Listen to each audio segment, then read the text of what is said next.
주민세뇌, 북한 경제의 기획화, 군국주의화, 자본주의 문물을 찾아내서 문화의 건전성을 만드는 것. 그 목적은 딱 하나예요. 김일성 공산세습 독재체제를 전세만대 유지 용과한다. 북한의 국가 3대 비전이 있다고요? 3대 비전이 있죠. 그것은 소위 주체혁명협의 3대 비전이며 김일성 주석의 그 아주 역사적 사명감이라는 게 있어요. 이거는 북한의 3대 혁명의 슬로건이 들어가 있고 북한이 첫째가는 전략적 구호인 온 세상을 주체사상화하자. 온 사회를 주체사상화하자. 주체혁명위협이라는 여기에 들어가 있어요. 여기에 뭔가 북조선을 주체의 사회주의 영건무궁의 지대한 혁명적 기지로 만든다.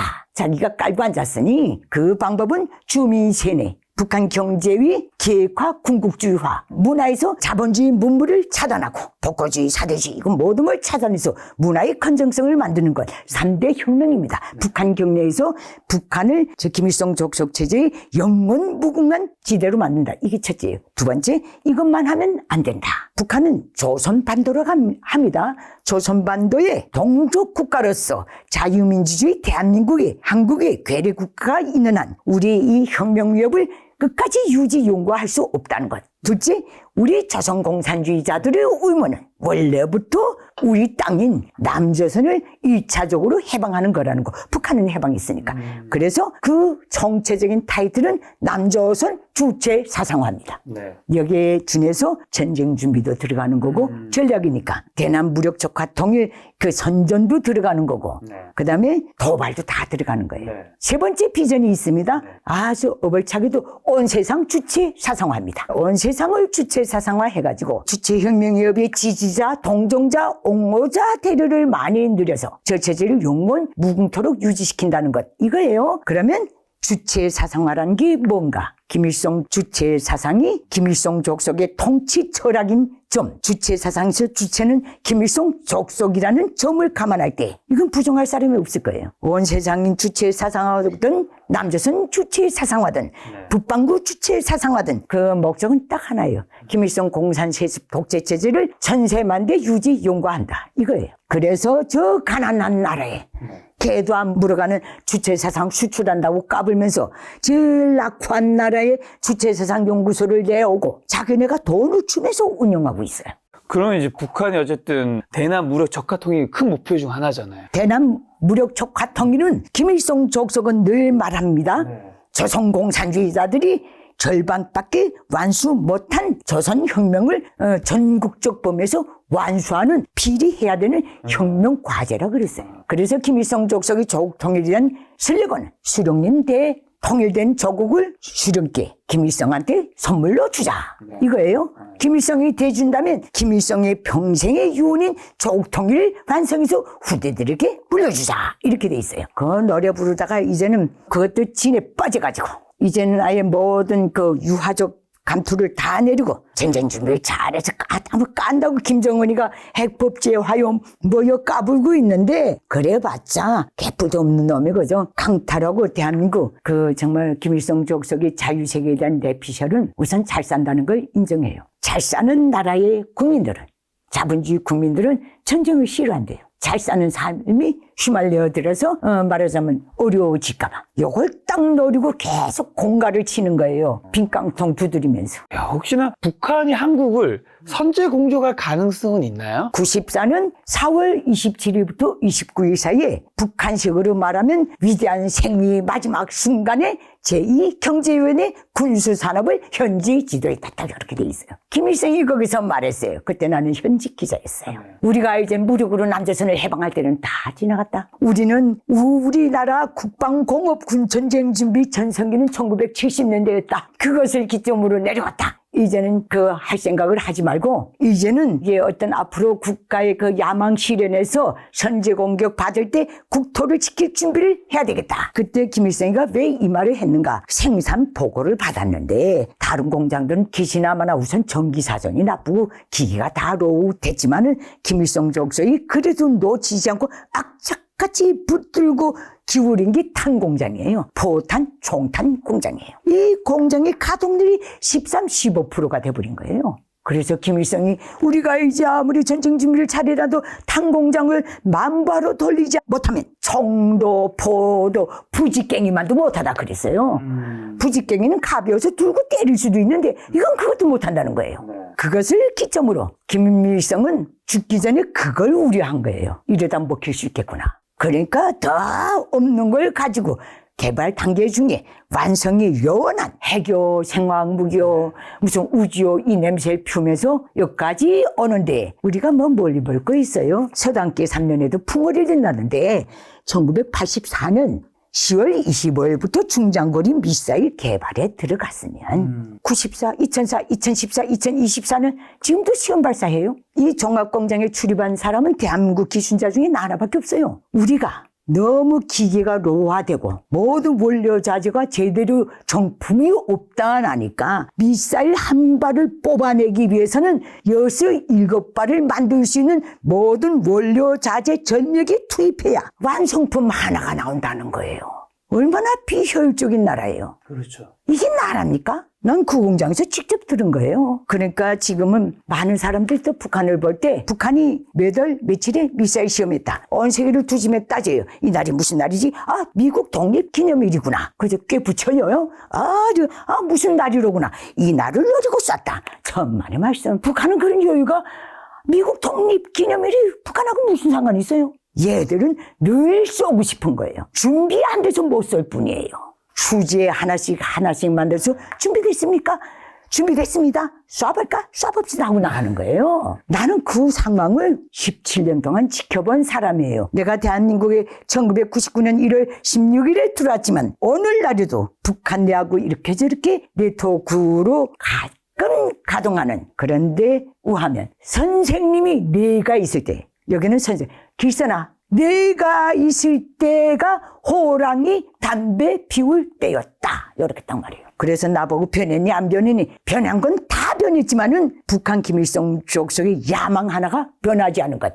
이게 위험성이에요. 북한이 혹시나 한국을 선제 공격하면 어디부터 공격할까요? 어떤 일이 좀 벌어질까요? 선제 공격? 그 저놈들이 너저로 계속 말했지 않습니까? 네. 서울, 불바다, 물바다. 그리고 액션 했지 않습니까? 1968년 청와대 습격 사건. 지도부 없애는 것. 미얀마까지 쫓아가서 앙산 폭파시키면서 대한민국 그 정부 순회를 소멸시키려고 했잖아요. 이거예요. 그게 가장 약한 전력을 가지고 가장 집중적으로 공격해서 길을 꺾는 데서 이게 답이라고 딱 보는 거예요. 이게 첫째고 다른 하나는 김일성 족속이 대한민국과 대남 조카 통일 야망과 관련해서 김일성 족속이 늘 정말 모델로 보는 게 하나 있어요. 뭔지 알아요? 중국 공산당이 국공합작 전술이에요. 장개석이하고 국공합작한다 하면서 장개석을 무력화시켜놓고 마지막에 쫓아보냈잖아요.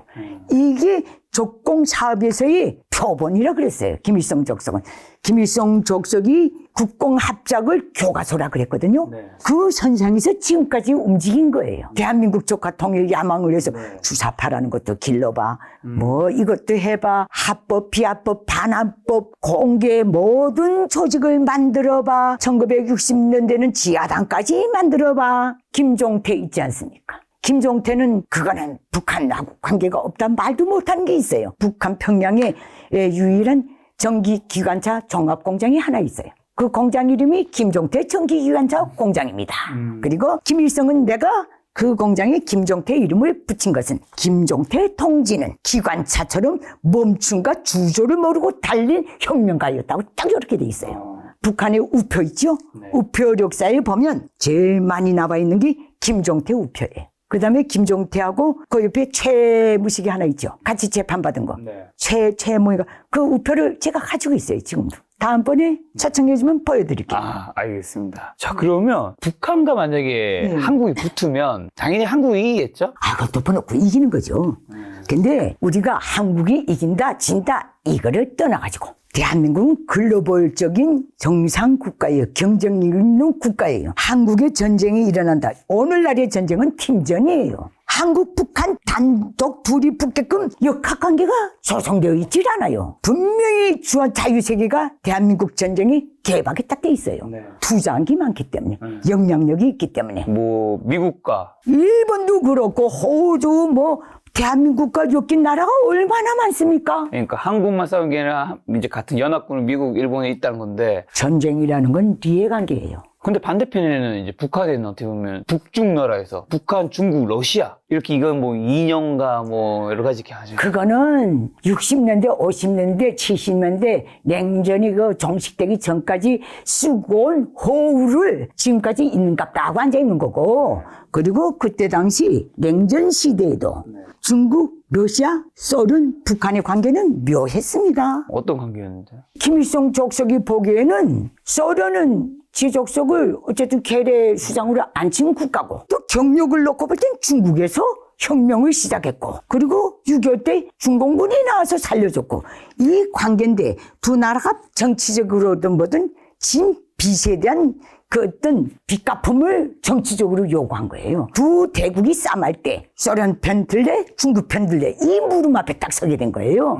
김일성 족속이 60년대 이념 논쟁할 때 많은 사람들이 중국과 러시아가 뭐 대단히 역사적으로 아주 고유하고 유구한 무슨 친선관계가 있는 것처럼 아는데, 중국과 러시아처럼 아주 움직여서 뿌리 깊고 잘 드러나지 않고, 그러나 일단 드러나면 끝장을 보는 중고 관계가 있는 그런 관계도 드물어요. 전쟁도 안 하면서 서로 미워해요. 역사적으로 형성됐기 때문에. 네. 하긴 뭐 호랑이하고 사자 하늘에 넣어놓고 싸움 붙이면 안 붙더라고요. 찔러도 안 붙어요. 서로 힘을 아는 거예요. 그러나 미워해요. 호랑이하고 자연 생장적으로 영역이 달라요. 호랑이 영역에 사자가 절대로 안 가요. 점챙이들이 다니는 거지. 근데 이렇게 놓고 볼 때 그때 김일성이는 단호히 말했어요. 쭉 겪어보니까 그 소련은 그 약탈성이 무서운 거예요. 해방군으로 들어와서 일제 때 소위 일본이 북한 지대에 전개했던 모든 기간 산업의 그때 당시엔 현대적 기계들을 몽땅 뜯어간 거예요. 소련이. 뜯어가다가 힘이 지냈는지 시비리 벌판에 또 다 버렸다는 거예요. 김일성이 말입니다. 공산 중국, 얘는 팽창주의가 무서운 거예요. 극단적 좌우경주의, 이게 무서운 거예요. 그리고 김일성은 항상 경계했어. 소련의 약탈주의, 공산 중국의 팽창주의, 저기 팽창주의도 무섭다는 거예요. 우리 민족은 중심이 짧고, 즉 영토가 작고, 우리 민족은 동화가 잘 되기 때문에 조금이라도 그 영향력에 수긍하기 시작하면 어느 날 하루아침에 중국화돼 버린다는 거예요. 김일성이가 이건 옳게 봤어요. 러시아는 원래 북한 땅에 관심도 없고 전리품을 나누자고 하다 나니까 들어온 거고, 그 2차 대전 때 일본이 러시아를 공격한 건 없잖아요. 태평양 전쟁을 했지. 그러면 북한과 남한이 전쟁이 혹시 일어나면 중국과 러시아가 개입하지 않는다고? 그건 역사적으로도 주민 구성상을 놓고 봐도 정치, 경제, 문화 어떤 경우에도 중국과 러시아가 한반도 대한민국 자유해방전쟁, 만약에 북한 정권 정리하는 피치 못할 전쟁이 일어날 때, 북한 내부 붕괴될 때 개입하겠는가 말겠는가, 난 이게 제일 대한민국에서 혼란스러워요. 나는 못한다고 보는데 하나를 두는데, 첫째, 역사적으로 볼 때 딱 붙어 있어도 러시아 짜리 러시아 때까지도 그렇고 공산 소련도 또 중국도 우리 한반도 땅을 식민지화 해본 적이 없어요. 무슨 뜻인가? 쟤네 보기에도 먹으라리 없다는 거예요. 지정학적으로. 남쪽 서쪽이 더 급하다는 거예요. 역사적으로. 하고 이 한반도를 다루기에는 내부 덩치가 너무 커요. 그거 첫째예요. 이거는 숙명입니다. 어찌 보면 이런 면에서는 지정학적으로 아주 좋은 거예요. 네. 둘째, 모든 나라가 어느 지대에서 그 러시아 우크라이나 침공, 저 중동 쪽에 전쟁이 일어나면 전쟁 개입이 1차적 요구가 뭡니까? 자국민 보호로 들어가요. 그렇죠. 그거 아닙니까? 네. 거기 도달 사람이 없어요. 북한의 인류 구성을 봅시다. 국적 구성을. 북한에는 러시아 고류민두, 중국 고류민두 0.0000001이 해당되겠나? 없어요. 자국민 보호 명분이 안 서는 거예요. 뭐 있어야 들어가지. 우선 이거 가장 보편적이고 상식적인 그 밀고 들어가는 명분이 없어요. 대한민국에는 화교들이 얼마나 많이 와 있어요? 북한 땅에는 없어요. 그리고 화교들이 북한 땅에서 어떤 권리나 지위를 행사 못해요. 다 북중 국경 연상 그쪽에서 돈 노이나 하고 미수의 개발뿐이지 북한의 경제, 문화 거기에 한치도 진입한 적이 없어요. 네. 이거 볼 때 이 명분이 또 없어져요. 세 번째, 경제입니다. 중국이나 러시아가 품을 들여서 북한에 뭘 건설한 게 없어요. 건설해서 공동으로 분배해 먹는, 협동해서 가치 창출을 같이 하고 분배를 나눠 가지는 그 어떤 경제적인 발판이 없는 게 북한이에요. 러시아도 중국도. 그러니까 자국 및 경제적 보루에서 들어간다는 것도 성립이 안 돼요. 가까운 거 치고 뭐가 같이 한 게 없네요. 없어요. 기껏 들어간 게 함흥 원주필 공장 하나 있어요. 그것도 1980년대에 주울레가 처음 중국, 북한과 그 관계 개선되면서 평양을 방문했댔거든요. 그래서 북한에서는 함흥이 조중 친선 도시로 되어 있어요. 그래서 그때 함흥에 김일성이하고 같이 주울레가 갔댔는데 주울레가 가면서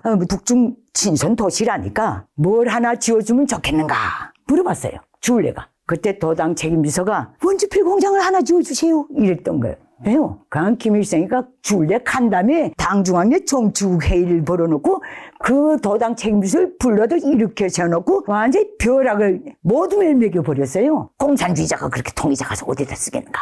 중국의 총리가 와서 물어볼 때는 강철 공장 하나 주시오 이렇게 말해야지 원주필 공장 하나 주시오가 뭔가? 혁명가가 이렇게 통일자 가서 어떻게 공산혁명을 하나 이렇게 된 거예요. 네. 중국에 대한 개념이 그렇게 없는 거예요. 원주필 공장 지금 선지도 오래죠? 없어요. 자국 내에서 돈이 돼서 중국의 어떤 경제 장성이나 경제 그 부가 가치 창출에 북한이 가치가 있는 게 하나도 없어요. 경제적으로. 그다음 군사적으로 봅시다. 북한에는 중국 군사기지, 러시아 군사기지가 없어요. 주둔군이 없어요. 정치, 군사, 외교적으로 봅시다.